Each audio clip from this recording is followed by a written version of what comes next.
하나님이여 우리에게 믿음을 더하여 주시옵소서. 찬송가 401장으로 하나님께 찬양드리겠습니다.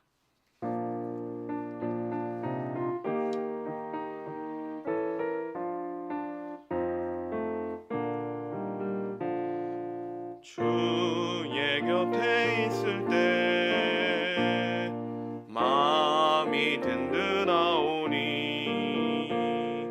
주여 내가 살 동안 인도하여 주소서. 주여 주여 나를 인도하소서.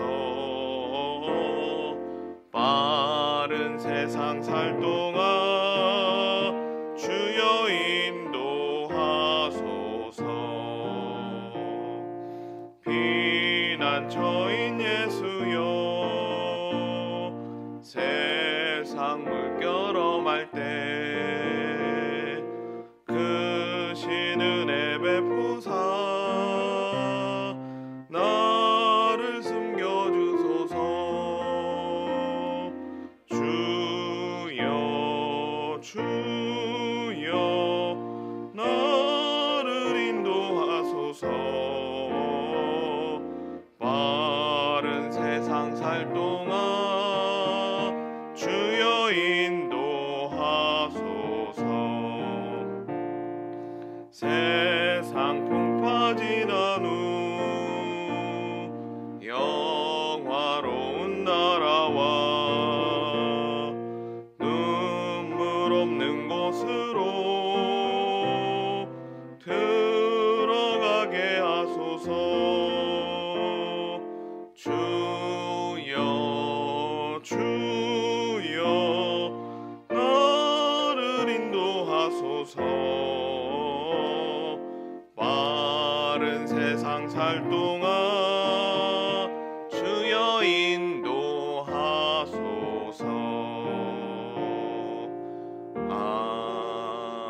아멘. 오늘 우리에게 주시는 하나님의 말씀은 시편 59편 1절 한 절 말씀입니다. 함께 읽겠습니다. 나의 하나님이여 나의 원수에게서 나를 건지시고 일어나 치려는 자에게서 나를 높이 드소서. 아멘. 시편 59편 표제어에 보시면 사무엘상 19장을 배경으로 하는 것을 확인하게 됩니다. 어떤 배경에서 시편 59편이 기록되었는지 사무엘상 19장 11절 말씀을 함께 읽겠습니다. 사울이 전령들을 다윗의 집에 보내어 그를 지키다가 아침에 그를 죽이게 하려 한지라. 다윗의 아내 미갈이 다윗에게 말하여 이르되 당신이 이 밤에 당신의 생명을 구하지 아니하면 내일에는 죽임을 당하리라 하고. 다윗이 골리앗을 쓰러뜨린 후에 사울은 다윗을 주목하게 됩니다. 큰 인물이 될 사람으로 다윗을 인정하기 위해 주목한 것이 아니라 자기의 왕위를 위협하는 사람으로 원수로 점을 찍었다는 그런 의미입니다. 그래서 사울은 다윗을 감시하기 위해서 여러 가지 방법이 있지만 자기 딸 미갈을 다윗에게 아내로 주어 사위로 삼게 됩니다. 사위가 되면 한 집안에 있기 때문에, 그래서 감독하에 둘 수 있기 때문에 이런 방법을 택한 것입니다. 그런데 11절 말씀을 보시면 다윗을 감시할 때 어떻게 감시하게 되나요? 그냥 잘 살아라 이렇게 감시하는 것이 아니라 전령들을 다윗의 집에 보내어서 밤새 지키게 합니다. 그리고 밤새 지킨 후에 아침이 되면 죽이라고 명령을 내린 상태에서 감시하는 것을 보게 됩니다. 그러면 단순히 감시하는 것이 아니라 자기 수하에 아래에 둔 것이 아니라 잡아 죽이기 위해서 그렇게 혈안이 되어 있는 것을 보게 됩니다. 이제 다윗에게 남겨진 것은 아무것도 없습니다. 시간도 없고 그리고 자기를 보호할 수 있는, 또한 도망갈 수 있는 그런 방법도 없는, 아무것도 남겨지지 않은 그런 상황이라고 할 수 있습니다. 우리가 잘 하는 표현으로 진퇴양난 혹은 사면초가의 상황 가운데 다윗이 놓여 있다는 것입니다. 인생 중에 주위를 둘러보아도 아무도 나를 도와줄 수 없는 상황 가운데 놓일 때가 있습니다. 그리고 그동안 했던 모든 것들이 일순간에 무너지는 그런 때가 있습니다. 이런 상황 가운데 놓이게 된다면 대부분의 사람은 어떻게 하나요? 정신을 아무래도 잃게 되고 주저주저하는 모습을 보이게 됩니다. 다윗은 이런 상황 가운데 어떻게 했는지 오늘 1절에 말씀하고 있는데 1절 말씀을 함께 읽겠습니다. 나의 하나님이여 나의 원수에게서 나를 건지시고 일어나 치려는 자에게서 나를 높이 드소서.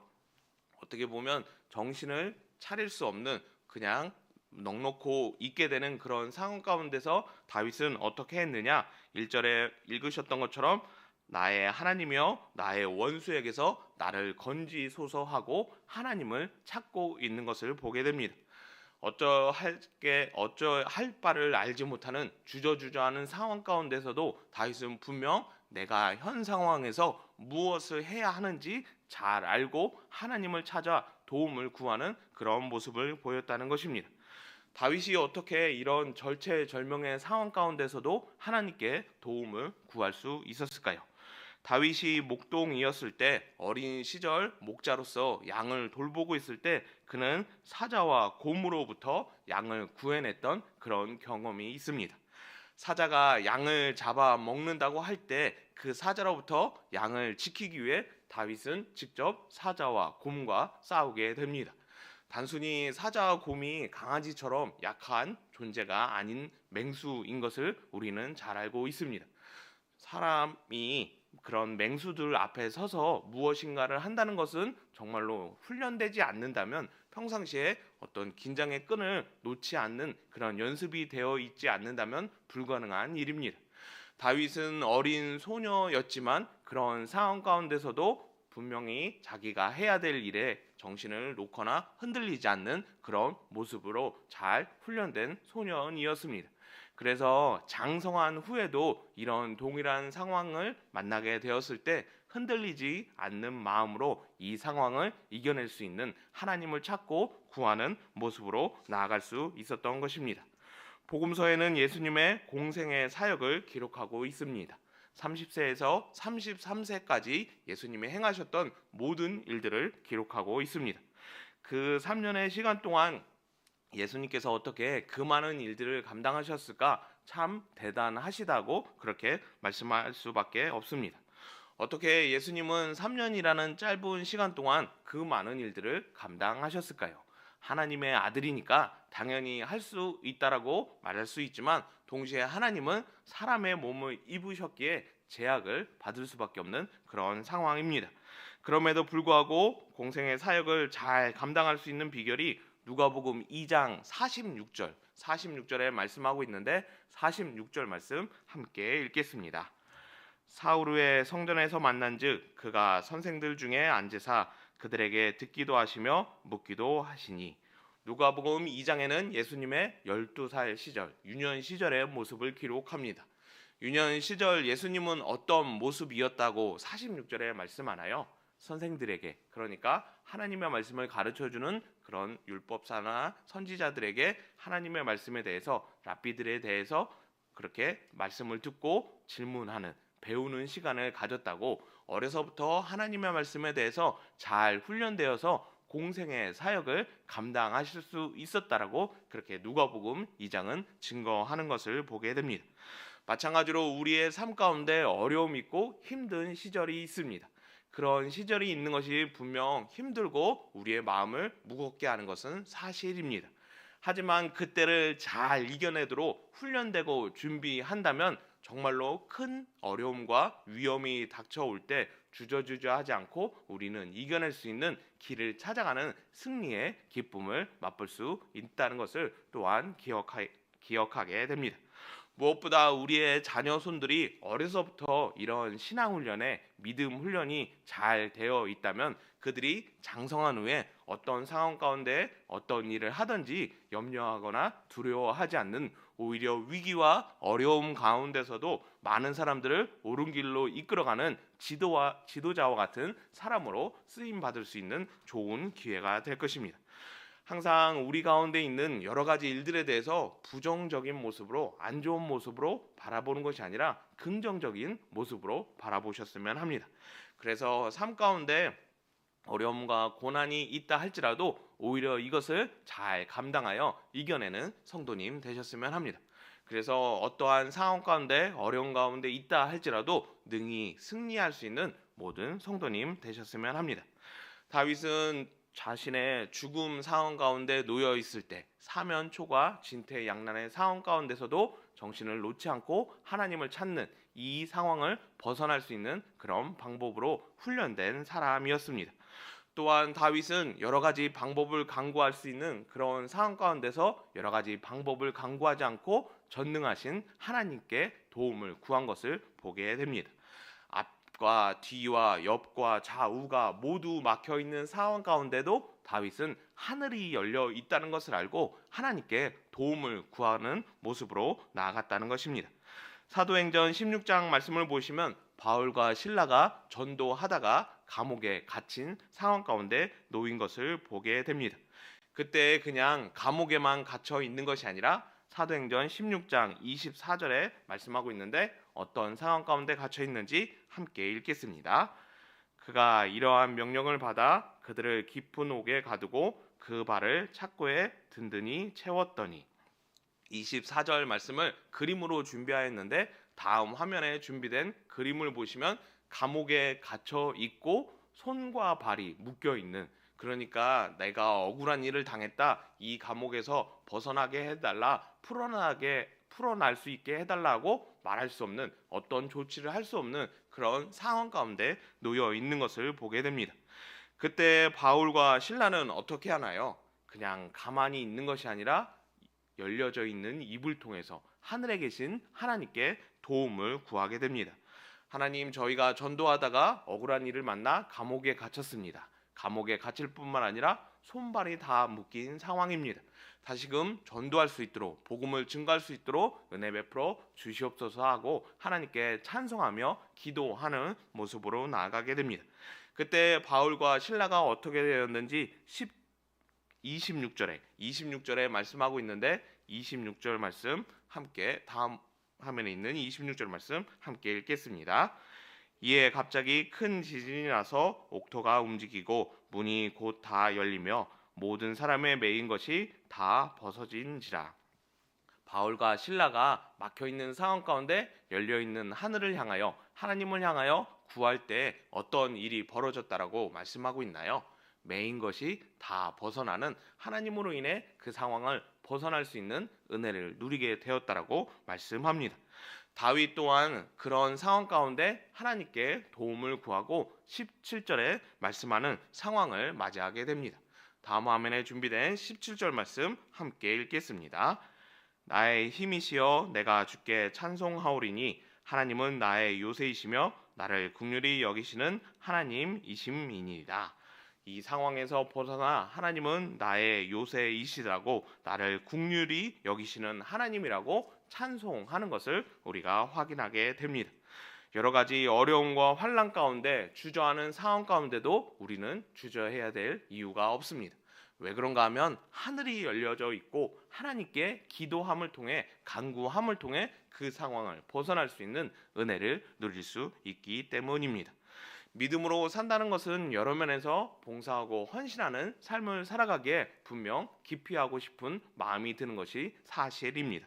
그런데 또 한편으로는 누구도 누릴 수 없는 은혜를 누릴 수 있는 그런 길이 믿음의 길이라는 것을 또한 생각해 보게 됩니다.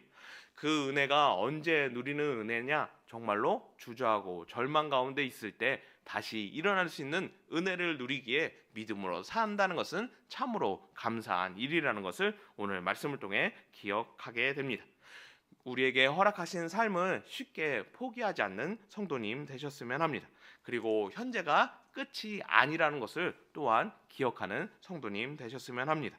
오히려 하늘에 계신 하나님이 계시며 하나님께 도움을 구할 때 이 상황을 이겨내고 승리하는 모습으로 변화된다는 그런 믿음으로 나아가셔서 살아계신 하나님, 구원하신 하나님, 우리를 일으키시는 하나님을 온 땅에 증거하고 찬송하는 복된 성도님 되기를 예수님의 이름으로 축복합니다. 사랑과 은혜가 많으신 하나님 아버지, 우리를 믿음의 백성으로 삼아 주시고 어려움을 어려움으로 보지 않고 오히려 나를 훈련하고 연단하는 시간으로, 무엇보다 절망의 상황 가운데 하나님을 구함으로 그 상황을 벗어나 이겨내는 찬송하는 믿음의 주인공, 기적의 주인공이 될 수 있도록 은혜 주심에 감사합니다. 평생의 여호와 하나님만을 의지하여 늘 승리하는 생명을 얻는 귀한 삶이 되도록 복을 허락하여 주시옵소서. 이제 못다한 기도를 주님 가르쳐 주신 기도로 아뢰오니, 하늘에 계신 우리 아버지, 아버지의 이름을 거룩하게 하시며 아버지의 나라가 오게 하시며 아버지의 뜻이 하늘에서와 같이 땅에서도 이루어지게 하소서. 오늘 우리에게 일용할 양식을 주시고 우리가 우리에게 잘못한 사람을 용서하여 준 것 같이 우리 죄를 용서하여 주시고 우리를 시험에 빠지지 않게 하시고 악에서 구하소서. 나라와 권능과 영광이 영원히 아버지의 것입니다. 아멘. 이 시간 함께 기도하실 제목 나누도록 하겠습니다. 첫 번째로, 오늘이 명절 마지막 날인데요. 귀가하실 때 안전하고 평안할 수 있도록, 마지막까지 안전하고 평안할 수 있도록 그렇게 기도해 주시고, 두 번째로 이웃과 열방을 살리는 생명 공동체 은평교회가 될 수 있도록 기도해 주시며, 세 번째로 남녀 선교회와 찬양대, 찬양단을 통해서 우리 교회가 유기적인 교회 될 수 있도록, 무엇보다 은혜 넘치는 교회 될 수 있도록 기도해 주시며, 우리 은평교회 자랑이라고 할 수 있는 가정 사역과 지역 복음화를 감당하는 이 사역이 늘 풍성하여 가정이 변화되며 지역이 살아날 수 있도록, 그리고 다섯 번째로 선교사님과 농촌교회, 개척교회가 늘 부흥하며 늘 끊이지 않는 기도와 섬김이 있을 수 있도록 기도해 주시고, 마지막으로 환우들을 위해서 기도하셨으면 합니다. 함께 기도하겠습니다.